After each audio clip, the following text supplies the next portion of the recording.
and two storage facility employees that have been sucked into a decades-old fungal nightmare come out on top.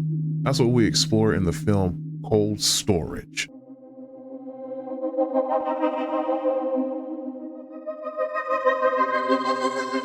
How goes it, folks? Jolly Yellow talking to you. I had the privilege of seeing a screening for the film Cold Storage, and I will be honest with you, while it was an entertaining movie, it's not exactly gonna, blow your head out of the water. So the story goes, as I said there in the beginning bit, is back in 1979, a space shuttle crashed onto the Earth.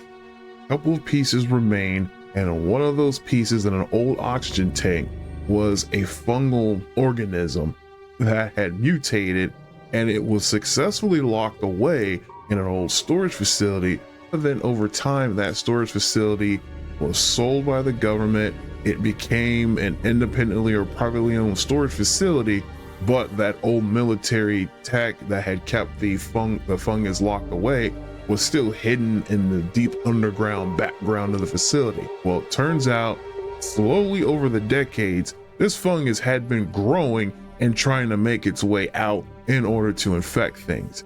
And I gotta say, this part is kind of scary in the way that it kind of operates on the principles of like the cordyceps. That's kind of one of those fungal infections where it can infect a life form and it will influence it to climb as high as possible, and then it will explode the organism, spreading those fungal spores out into a large radius, which thus then infects more organisms, and so on and so forth.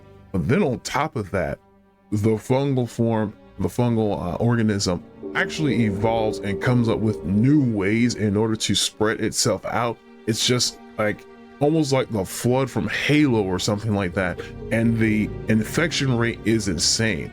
It can touch an organism, and that's the other thing. It seems to only have worked by physical touch. It was never able to become airborne or anything like that. This thing, when it touches a person or organism, it's fatal within minutes, and it can even infect the dead and bring them back up and turn them into mutated creatures or fungal creatures. So there's if you're into kind of like the weird like Last of Us, Resident Evil, Left 4 Dead type kind of gross gore things like that, there's a good little bit of that in there. But beyond that, the film, I don't know, it just did not quite hit for me.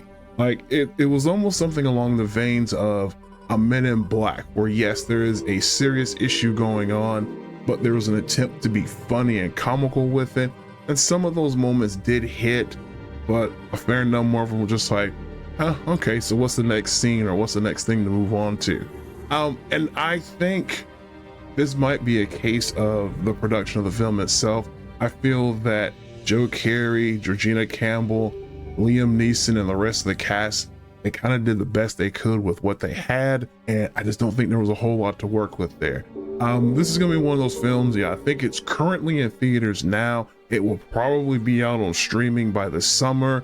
If you got some time to spare, I would say you might want to go check it out, but it's not something that's at the top of the list. That's a massive blockbuster that you have to go see or you're gonna miss out on something. It's a mid decent film. It's not trash. It's not the greatest thing in the world, but I think you might want to check it out if you're kind of into those kind of viral nightmare, fungal nightmare infection movies. But it's not as serious as a Last of Us or even like a Resident Evil, where it's like where it's like action oriented and everything is all hyper serious. It definitely has a lighter tone, but I think that lighter tone doesn't come off very well in this film. But anyway, if you had a chance to see Cold Storage, what did you think of it? Comment below, let me know. You folks have a good one. Jolly Yellow out, and as always, keep exploring.